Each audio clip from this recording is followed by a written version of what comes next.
it's Ivy Slater, and you're listening to Her Success Story podcast, a show where gutsy businesswomen share their success journey.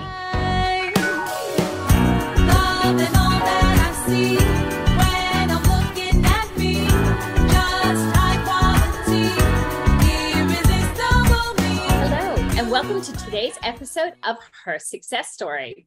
For those of you who are just joining in, welcome to this amazing series on women leaders in technology. If you've not gotten a chance, you can go back and listen to my intro of this series and why it was so important to me to do. We have been truly blessed with the women who have come forward that we're having conversations with, that we're doing this with Her Success Story as well as online on the LinkedIn Live show. So you might want to check that out when you're on LinkedIn.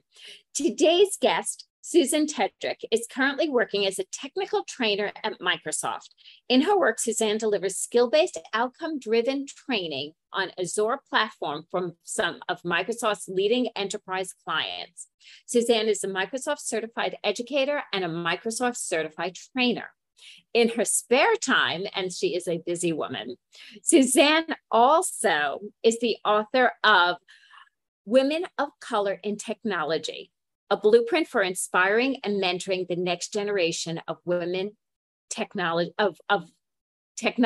innovators. It was published by Wiley. She also has an upcoming book coming out for diversity, lessons on top companies that are disrupting old practices to achieve inclusivity, equality, and business success. Susanne, you are busy, so thank you so much for joining me here today. It is my pleasure, Ivy. Thank you so much for having me. It's a pleasure to be here. So, listeners, if you've listened to a few of our interviews before, you know exactly where I'm going. First question, what drove you to technology?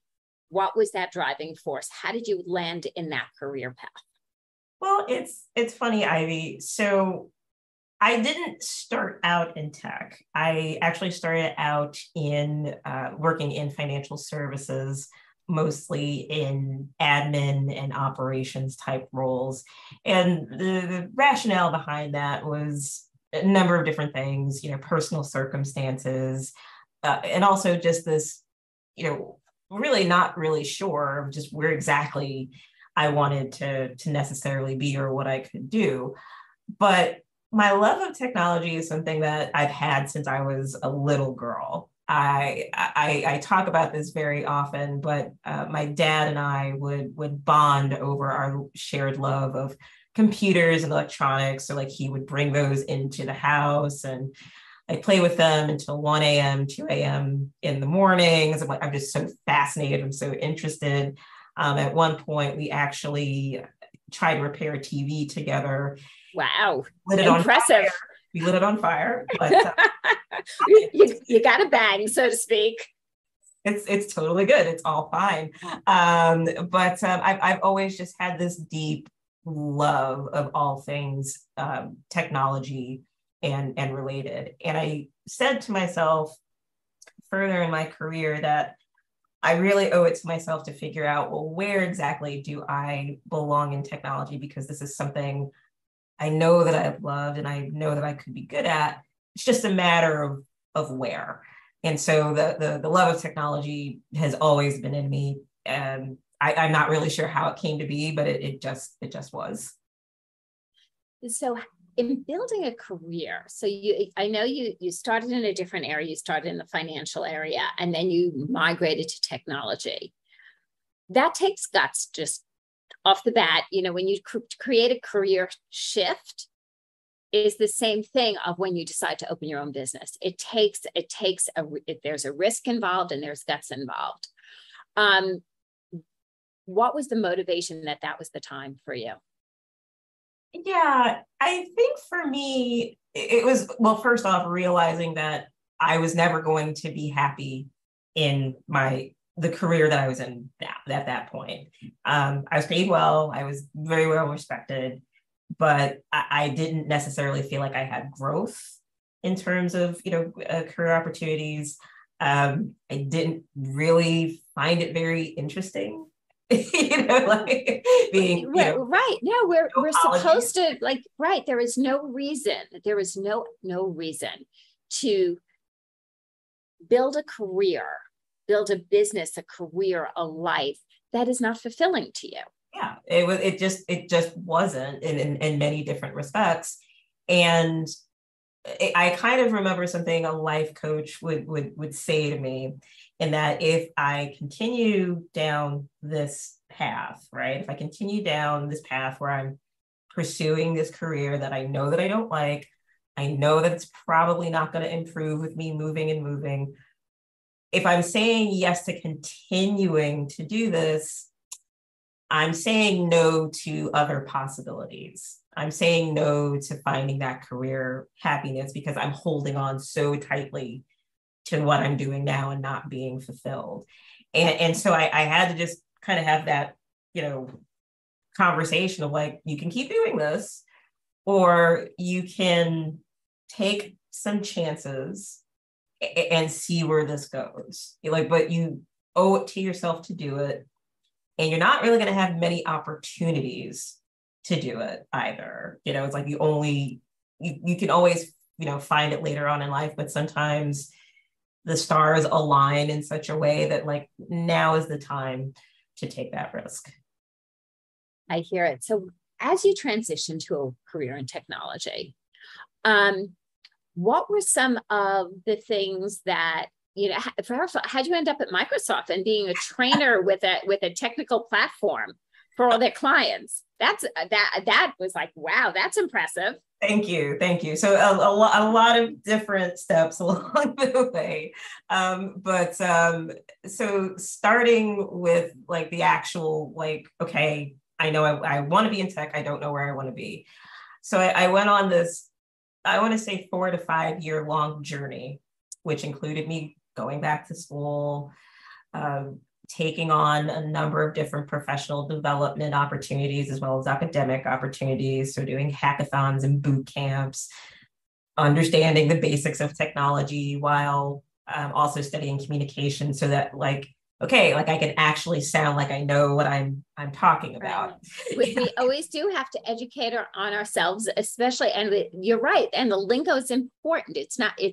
There's skill sets and there's lingo. There's several forms of way we educate ourselves. Exactly. And I knew that was going to be something that was going to be fairly important. Like developing technical skill is one thing, but those what they call soft skills, those professional skills, I knew that was going to come into place as well.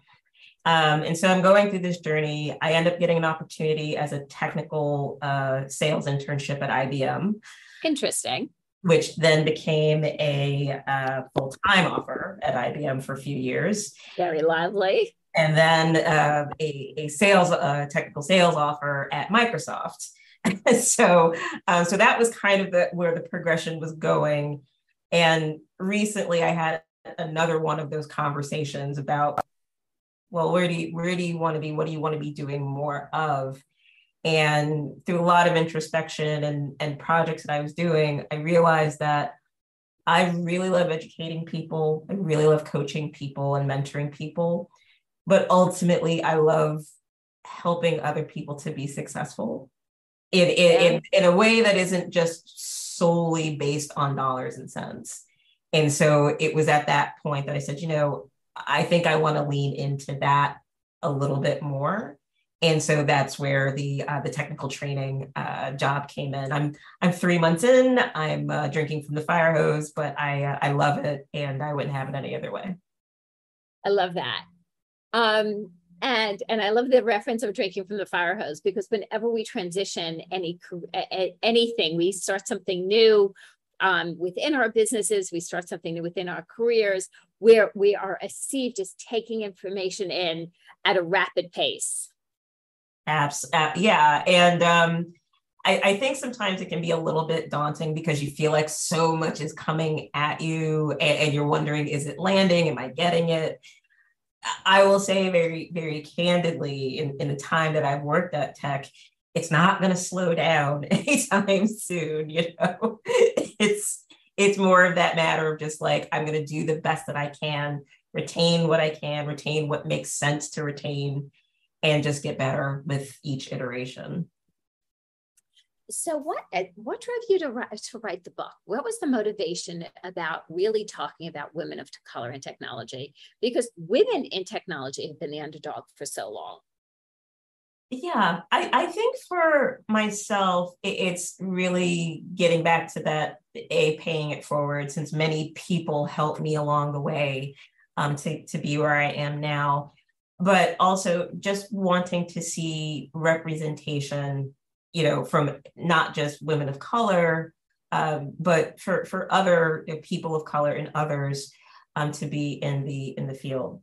So quite candidly, when I was living in Chicago, one of the things that I noticed when I was attending tech conferences, they had many, many women in tech conferences, which is amazing because, quite frankly, even when you look at it from the dimension of gender, there is work to be done when it comes to women in technology. But I think where I thought there was definitely an opportunity was that I wasn't seeing women of color being represented at these events, not so much from a presenter or a speaker, standpoint, but just attending, like being able to. We're not even running into the ladies' room. Like a fact, right?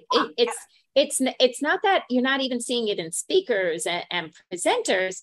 It's you look the span of the conference room, you look at the floor of the exhibit, you look out into the audience, and you just get online for your cup of coffee in the morning. You right? It's the daily existence. Exactly. And I think for myself, I'm like, I know that I'm unique, but I know that I'm not the only woman of color who loves technology and wants to have a career. And so delving a little bit deeper, I think sometimes the issue when it comes to women of color is having access to opportunity, having access to mentors and sponsors, having an understanding of what's out there.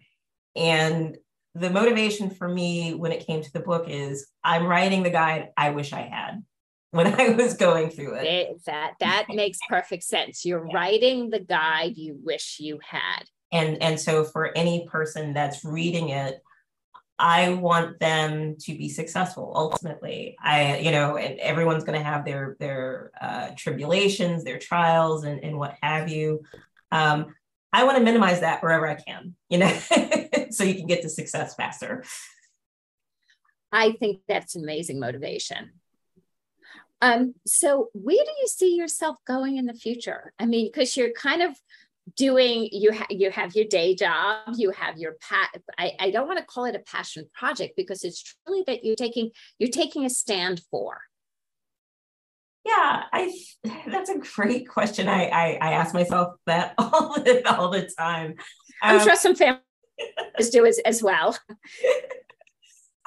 So it certainly, I mean, I can see how people would perceive going after diversity, equity, and inclusion projects as a passion project because it's hard work. That doesn't always necessarily get you the recognition, and it's a lot of tough conversations. But being very candid, me being a woman of color, whether I want the conversation to happen, it's going to, and I'm ready to have that conversation. And so I am happy to have that conversation all day long and be an advocate wherever I can be. I'm continuing my work as the chair of the Advancing Tech Talent and Diversity Executive Council for CompTIA, where we talk a lot, not only about developing the future workforce and getting them ready to get into technology, but what are member companies going to do to make sure that not only are you recruiting diverse candidates, but what are you doing to keep them there? What are you doing to help grow their careers? So that's very important to me. And as you mentioned at the start of the call, being able to write another book with the fabulous CEO of NPower, Bertina Ceccarelli, talking about the application of innovation principles to diversity, to be creating more effective diversity, equity, and inclusion programs. So that's my immediate future. And of course, drinking from the fire hose at Microsoft. And so share a little bit of the work that you're doing today, a little bit of the work at Microsoft that you're doing, and how did that opportunity come your way, or how did that, or better said, how did you create that opportunity for yourself? Yeah, that's a fabulous question. So in terms of my work right now, I concentrate on skilling our clients on cloud computing concepts. So the name of our platform is Azure. And so that has many different services and products that people can use to build applications on the cloud or modernize their existing workloads that they have on physical computers into the cloud to save money, to become more resilient, to be more innovative and potentially future-proof, or as future-proof as you possibly can be. So a lot of it is just me really helping clients not only to understand the Azure offerings, but really understanding what exactly is cloud computing, and more specifically, what does cloud computing mean to your organization? Because that's not going to be the same for everybody. Depending on where you are in your technical journey, you may be someone that's doing tons of innovation, or you may be starting right at the beginning. And so my job is to meet you where you are and help you get where you want to be. In terms of how the opportunity came about. So again, this is one of those career discussions that I was having with my then boss.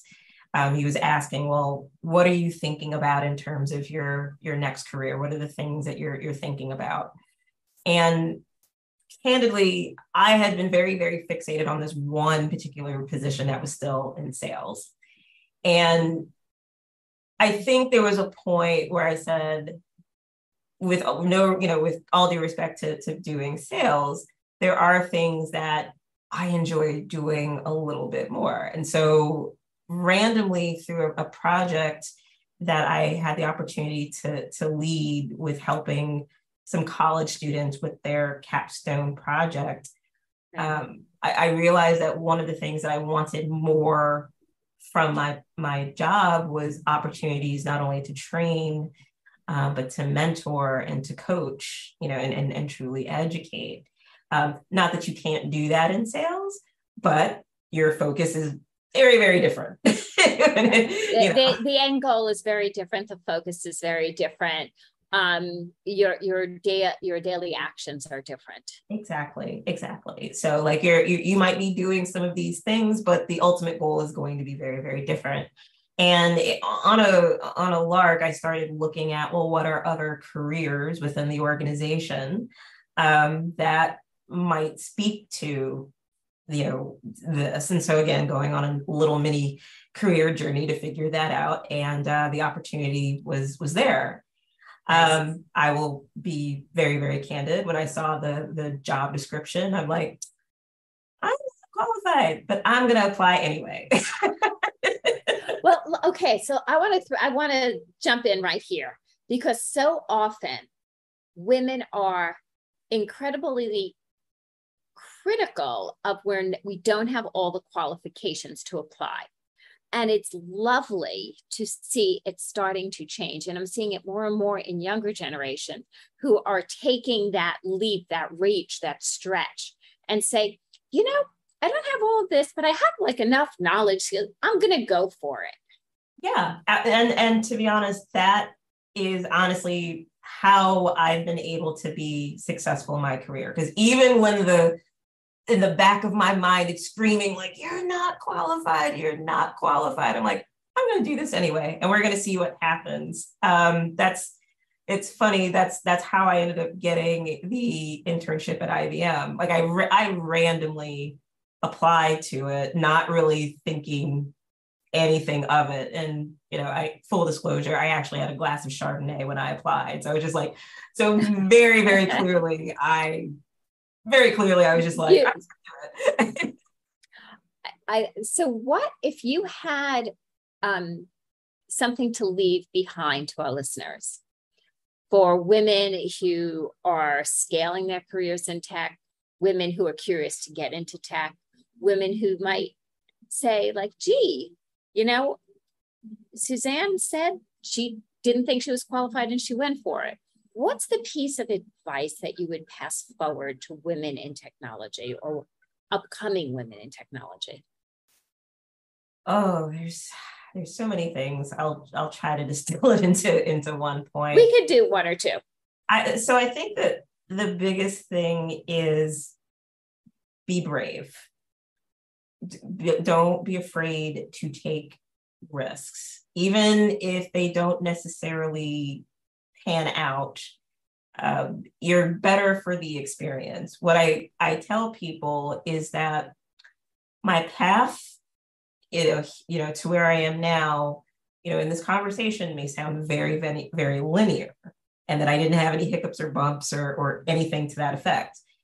That is definitely not the case. Right. And I love that you're acknowledging that. We tend to, when we're interviewing, we highlight the positive. And there's very often people have shared in her success stories, and listeners, feel free to go back into different interviews. They've shared some of the hardships. I've always been very open in the content episodes. And, of sharing, this has not always been a walk in the rose garden here. It was not. And I always am very transparent with people that I mentor, that it was not easy. Like I remember I was helping a new hire at my previous job, and we were talking about certifications, and I showed her my certification history.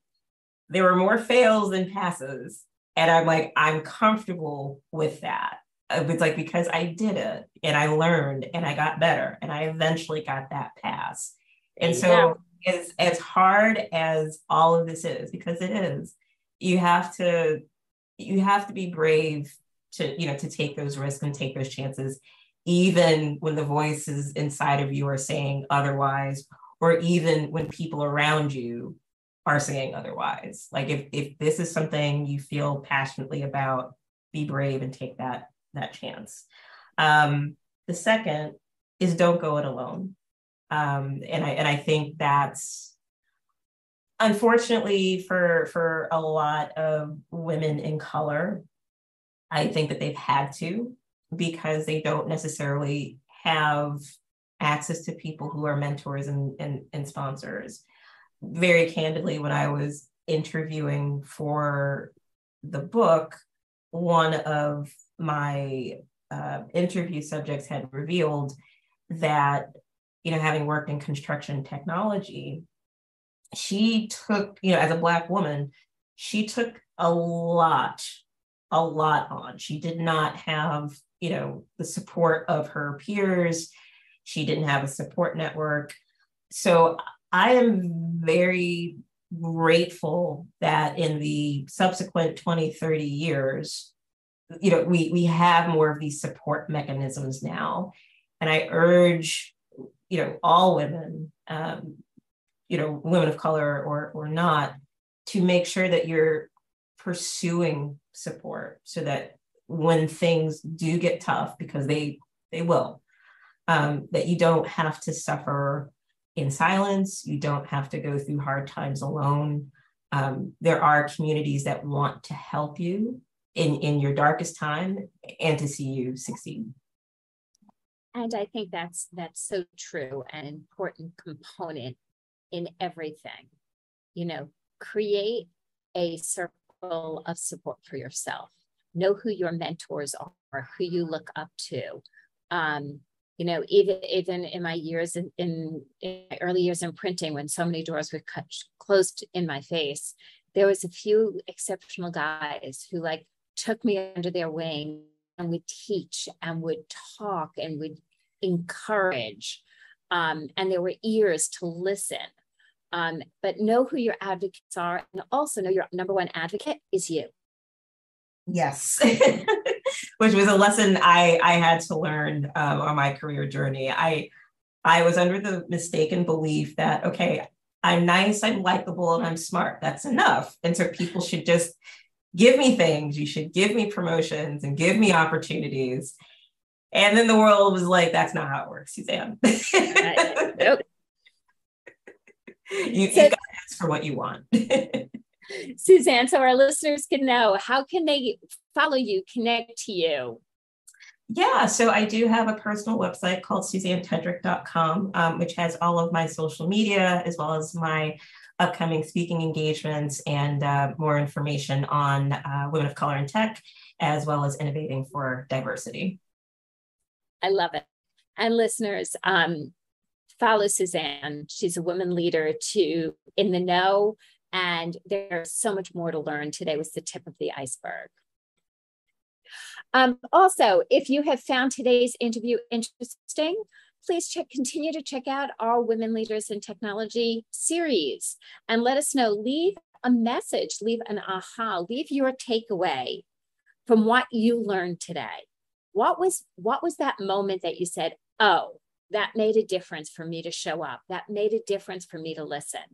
Jot that down. Feel free to put in the show notes and take a deep breath and say, what action are you going to take for yourself now that you've heard that?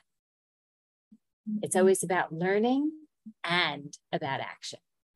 Thank you for joining us here today at Her Success Story. We'll see you next time.